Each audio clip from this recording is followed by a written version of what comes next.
বিগত বেশ কয়েকদিন ধরে প্রচারে যেতে বীরভূমের তৃণমূল প্রার্থীকে এলাকাবাসীর অভাব অভিযোগের সামনে পড়তে হয়েছিল। সম্প্রতি সংবাদ মাধ্যমের ওপর মেজাজ হারাতেও দেখা গিয়েছিল। এই সব আবহের মধ্যে আবার কলকাতা হাইকোর্ট ঐতিহাসিক রায় দিয়েছে গতকাল।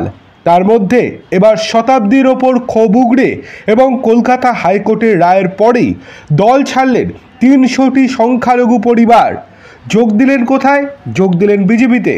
শেখ মাইনুল নামের এক ব্যক্তি বলেন, শতাব্দী রায় বলেছিলেন জল আর আলো পাবেন, আর কিছু দিতে পারি না।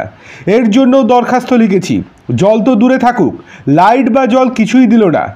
এমনকি মহাশয়া শতাব্দী রায় মিছিলের সময় আমাদের সঙ্গে কথা বলার যোগ্য মনে করলেন না। শেখ সাবির আলী বলে আরও একজন বলেন, আমরা আলোর জন্য বলেছিলাম, কিছুই হলো না। সব কিছুই এদের ঢপের কাজ, কার্যকরী কিছুই হয় না। সেই জন্যই হাইকোর্ট থেকে এই রকম রায় দিয়েছে আজকে। উল্লেখ্য, সম্প্রতি মোহাম্মদবাজারের বাটেরবাদ গ্রামে প্রচারে যান শতাব্দী। সেই সময় তাকে দেখে বিজেপির পতাকা হাতে প্রতিবাদ জানান। যদিও বিজেপি কর্মীদেরকে পাল্টা শতাব্দী রায় ধন্যবাদ জানান এবং ভালো থাকার বার্তা দেন। গ্রামবাসীদের অভিযোগ, গ্রামে কোনো কিছুই উন্নয়ন হয়নি। তৃণমূলের অঞ্চল সভাপতি রাকেশ মণ্ডলের বিরুদ্ধে রয়েছে একাধিক ক্ষোভ এবং বিক্ষোভ। তারই প্রতিবাদ জানিয়েছিলেন।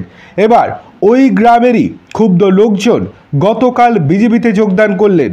এই দিনও বিজেপিতে যোগদানের সময় একরাশ ক্ষোভ উগড়ে দিয়েছেন সাধারণ মানুষ।